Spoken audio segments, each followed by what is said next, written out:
I suppose it's time to tell you what was inside the magical space pussy. You can believe me or not. What do I care? I'm the guy who's been inside the magical space pussy. My life has been pretty much downhill since then. I mean, fuck Neil Armstrong. What did he see? A bunch of gray rocks?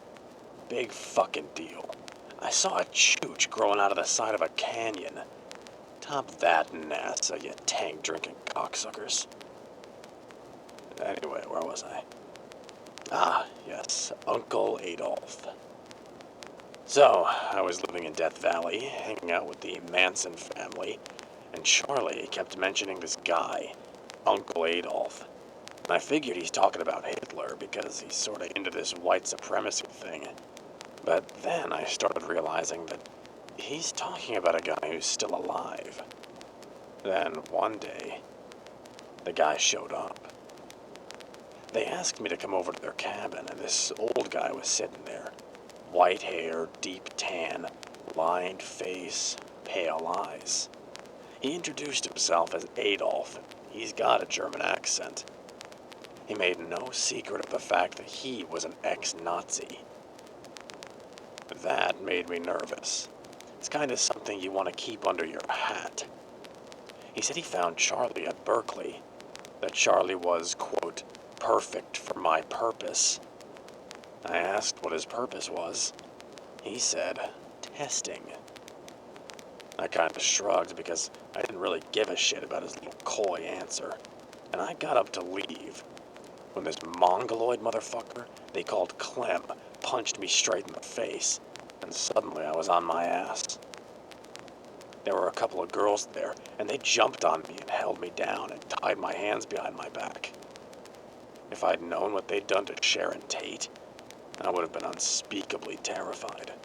But as it was, I was merely really scared. They tossed me into the back of the dune buggy and drove out into the desert. It was midday, and the sky was just one giant glare. We drove for over an hour, and eventually they got me out and hauled me down into this deep sandy arroyo, and they started marching me down it. They had put wooden stakes into the ground at various points, and when we came to them, they seemed to be really careful to always stay in between the stakes. Later, they had chains tied between the stakes, and we all had to go under the chains like some kind of obstacle course. I didn't know what to make of it. I had a lot to process at the time. I started to notice that the rock walls of the arroyo were abnormal. There were strange striations through the rock and what looked like the cross-sections of giant insect tunnels. I had never seen rocks like that. The whole thing was just very alien. Then I started to hear the screaming.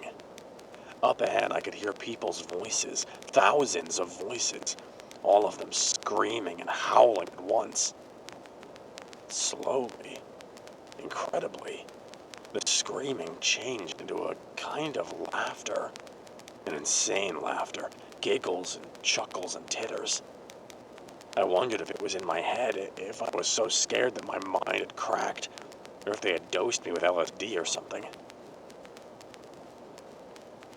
Finally, we went around a bend in the arroyo, and, well, there it was. They said it would be a giant pussy, and I guess it kind of looked like one. Maybe after some kind of drastic dildo mishap. It was just flesh.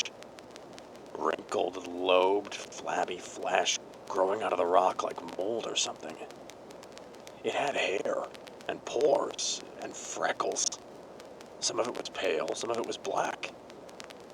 It was taller than me, and in the center, there was an opening. Pink and wet. I know, just like a pussy. Laugh all you want.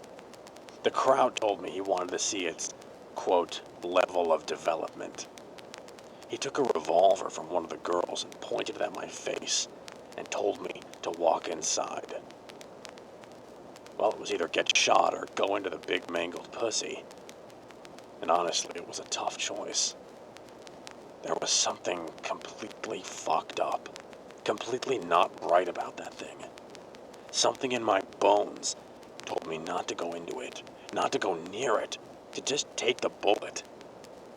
But I figured maybe I could go in just a little bit and then wait for them to leave and get the fuck out of there. Not a great plan, but the best I could come up with. So I went in. The entrance was just barely wide enough to slip into. All I could see was glistening pink flesh ahead. There was this sound like laughter, and then screaming, and then laughter that was coming from deep inside. The walls were blood warm on my shoulders, and the smell was, well, what you might expect. Not great. Let's just say it was not great. I pushed forward, and the walls kind of gave way, and I found myself moving through this slimy, suffocating flesh.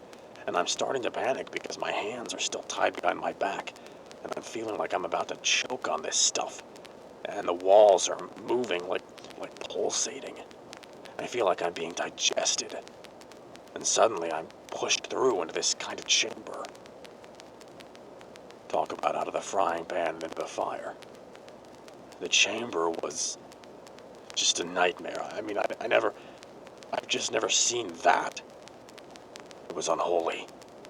There were faces and heads and legs, all kind of fused together. The walls were just these crawling limbs and terrified faces, and fusions of teeth and cheeks and hair and fingers coming out of knees, and just... all those people.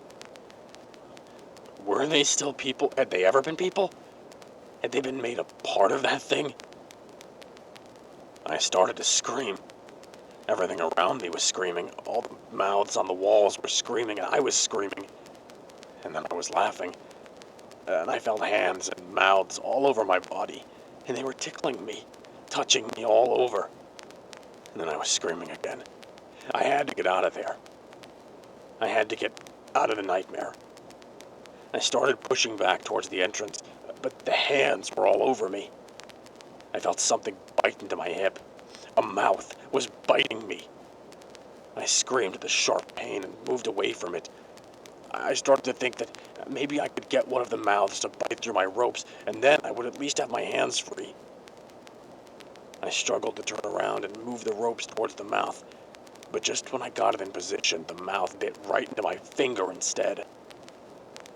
The pain was incredible, but I was giggling, just laughing and laughing. The mouth pulled the flesh from my finger like it was a chicken wing. Another mouth bit into my shoulder. I was chuckling away at this point. The hands were grabbing me, pulling on me, pulling me apart, tearing my arms right out of their sockets, fingers digging in between my ribs. I was slathered with blood and screaming as the fingers dug into my eyes.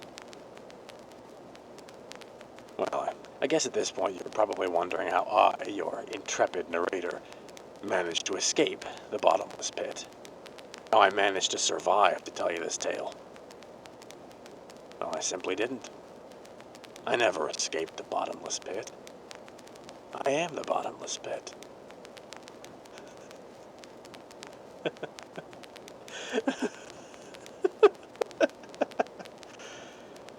I am the tree of life.